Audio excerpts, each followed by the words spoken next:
Hey everybody, howdy howdy, how is everybody doing?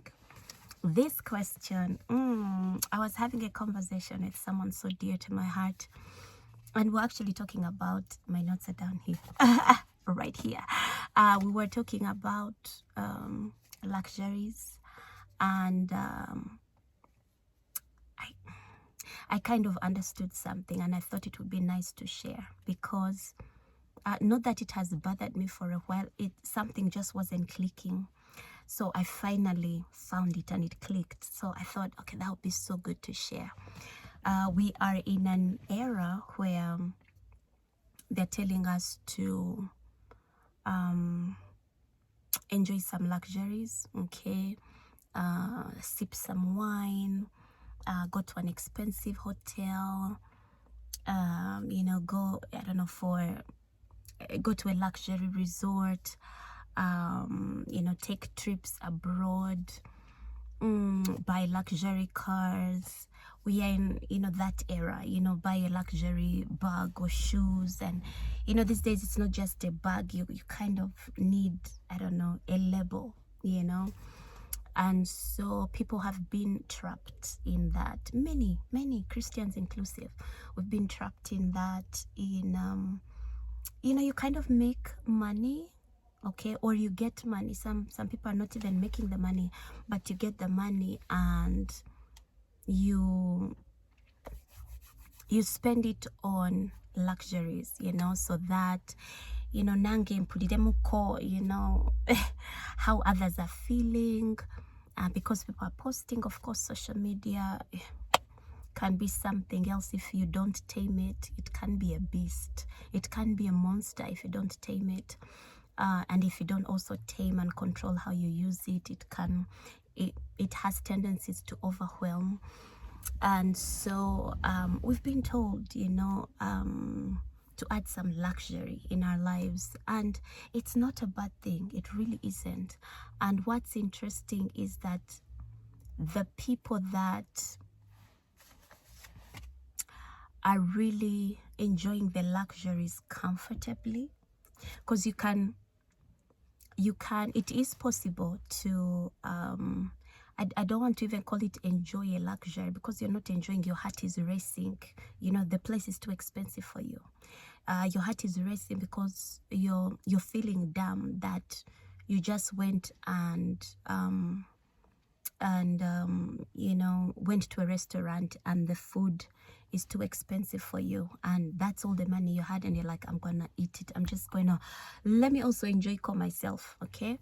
So your heart is really racing. You're not really enjoying the luxury, because the next person that can really afford that luxury, that plate of food, their heart is not racing. They're not. They're just like, okay. As a matter of fact, they've brought the entire family, okay? Their heart is not racing. However, yours is racing. So I'm not going to say that you're enjoying the luxury. I don't know. You're indulging. I don't know the right word to use, but you have, opted to go for the luxury, I don't know, treat that you wanted to give yourself, but your heart is racing. So you're not enjoying the luxury, right? So I wanted us to know that the legit people, the people that really have the money like that, their heart is not racing. They're not thinking, oh my God, I'm being dumb. See what I've ordered. Oh my God, I'm being dumb. I've slept in this place. Oh my God, my savings. Oh my God, my rent. They are not feeling like that. Okay. So when can you begin to enjoy, to introduce luxuries into your life? Number one is you have to put in sweat equity. That's what I like to call it. After putting in the work, okay? Usually we want to enjoy the luxuries without working for them. You just want to go on social media, scroll, see this person went away for the weekend, they went away for a luxury what, I don't know, they're taking this, I don't know, glass of something, and all of a sudden you're like, I really need to go out, I need to treat myself, I need to go to the spa, I need to, omuntu akowa banange nga tulabiridde abaana. Okay. Have you done any work? Because now you're going to put your husband under pressure. Oh, you're not taking care of me, just like, the other person has been taken care of, and they have they've given them to go on a treat and to the spa, and oh my God, see, this is how they're enjoying themselves. Unfortunately, they something that you may not know is that they've worked for it. Even their husbands could have, even if their husbands have given to them, their husbands can actually afford it. But unfortunately, yours maybe cannot afford it now. So you find that you haven't put in the sweat equity. Let me say we haven't put in the sweat equity, but we want to enjoy at the degree, at the level of the other person that we saw or heard of or experienced. Even just talking with someone, you can feel like, I think I need a treat. And no, go and work, okay? So that you have extra money, and don't work. For example, if you worked for $100 and got $100, don't go and spend $100 on the spa and say, oh, I've gotten money to treat myself. No, you're being dumb. You're not being wise, okay? That is not wisdom, because the Bible talks about, and it is in Proverbs, the Bible talks about the person that eats everything and finishes it. You're a fool. That's what the Bible says, not even me. It's foolish to do that, okay? You cannot be eating your seed. The Bible says that God has given seed to the sower and bread to the eater. Which one are you? Are you a sower or an eater? You want to eat it or you want to sow it? Okay? Because once you eat it, that's it. You're going to go to the toilet and that's it. There goes your luxury plate of 100K or 150 or 350, whatever. There. Right there. It will spend only how many hours in your digestive system? That's it. You just went to the toilet and just pushed out your 100 grand. Okay? Versus if you use that 100 grand as your seed. Of course you will get more and get more and get more and get more. And then you'll be able to take off just a little bit. Now you can afford to go to the spa.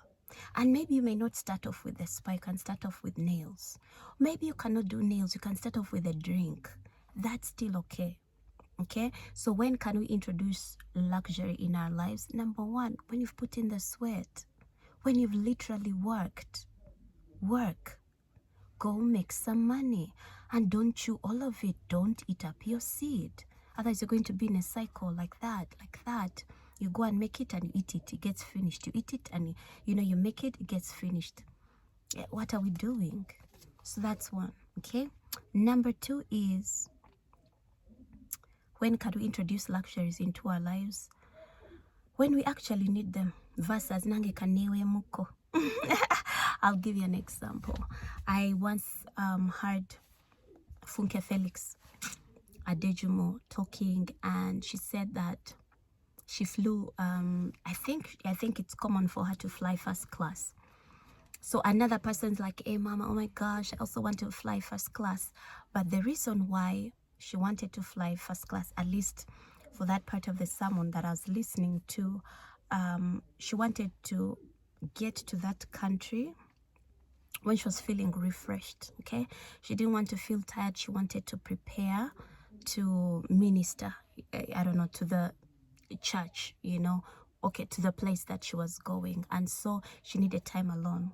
So in first class, that day she was alone. She lay down on her face and just prayed the entire journey. She was just basking in the presence of God. And of course you can take a shower in first class and whatever. She was refreshed. So by the time she got to the place where she was going, she wasn't exhausted. She was like so full, because that day there was no one else in first class. Okay, so she lay down on her face the whole journey. She was just enjoying herself as if she was, I don't know, like in the comfort of her own home. So when can we introduce luxury? When it is a need. So at that point, for Funke Felix, it wasn't a luxury. It was a need. I need to feel refreshed. I need to bask in the presence of God.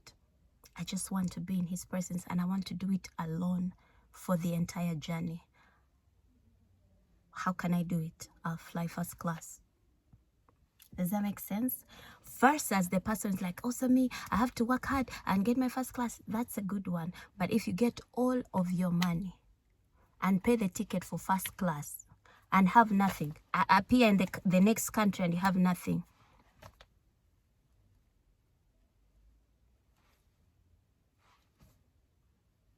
that was dumb. That was not wise. Okay? It is okay to start off in economy and have balance. Have money for shopping. Have money for touring. Does that make sense? Then it makes the journey more fulfilling. Okay? Does that make sense? Or at least travel in economy, be uncomfortable, blah, blah, blah, but have some little money that you're going to use to shop. And then you come back and sell the stuff and make more money, and then you can have a ticket again and go back and go back. Next thing you know, you can also afford to go fly first class. Okay? So that's one example. Another example is for someone who is probably busy. Okay? You've been running a business for a while and now you're busy. Yes, you can get a driver. While other people are rolling their eyes, mama, and a driver. While people are rolling their eyes, for you, it's a necessity. You're not thinking like, oh, let me also enter luxury class. Let me get a driver. It's a necessity. So while the rest of the people view it as luxury, for you, it's a necessity. Okay? Now, the reason why you are going to a place like Serena is because you want time alone. It's because you want a place that is quiet. It's because they're efficient. They get you. They get it. You understand? You're not going to be calling in, my bed sheets are dirty. Can you please, there's water here. There's a rat. The food is a little salty. It's not going to waste your time. So the retreat that you've gone for example, if you've gone to spend time alone with God for a weekend, you're not going to waste the time. Oh, the rat jam. Oh, but the toilet is smelling. Oh, but they didn't clean the bathroom. Excuse me, can I please have some tissue? Can you please get me some water? We are not going to waste time doing that. You're going to do exactly what took you to Serena for. I'm just giving Serena as an example. You're going to do exactly what you went to Serena to do. That is to pray. Spend time with God. You know why? Because you're sure their services are on point. Their breakfast will be on time. Their sheets are clean. At least we assume, right? The room service will be... do you understand? There are certain things that... we are not going to be training the people. Talk nicely. Okay, you don't say that to the client. When people come to it, you don't say... Chenagenzo kola, chenzizo kola. Chenzizo kola, chengendo kola, chenjagalo kola. Okay? I just want to do what I came to do, which is spend time with God. Not train workers, call them up, tell them how I need tissue, how I need water. They forgot to give me soap. So there are certain places, i.e. luxury hotels, at least for us here in Uganda. Serena happens to be one of those, in my opinion. There's a certain standard that it has. There are certain things you're not going to find in Serena, okay? They may make mistakes. They may have oopsies, but it's not as bad as my sheets are stained. Does that make sense? So when you go to Serena for a weekend, for a getaway, to spend time with God, it's not a luxury. You actually need it. So when can I introduce luxuries in my life? It's when you need them. The kicker is this: when you don't feel like it's luxury anymore. That's the short answer. When can I introduce luxuries in my life? When they are no longer luxuries, but they are necessities. They are needs. Okay? So you don't just fly first class just to fly first class. You don't have a chef just to have a chef. Nange bandabe that I have a chef. Yeah, I have a chef. I need my meals to be healthy, to be on time. That's what you want. You understand? That's how it works.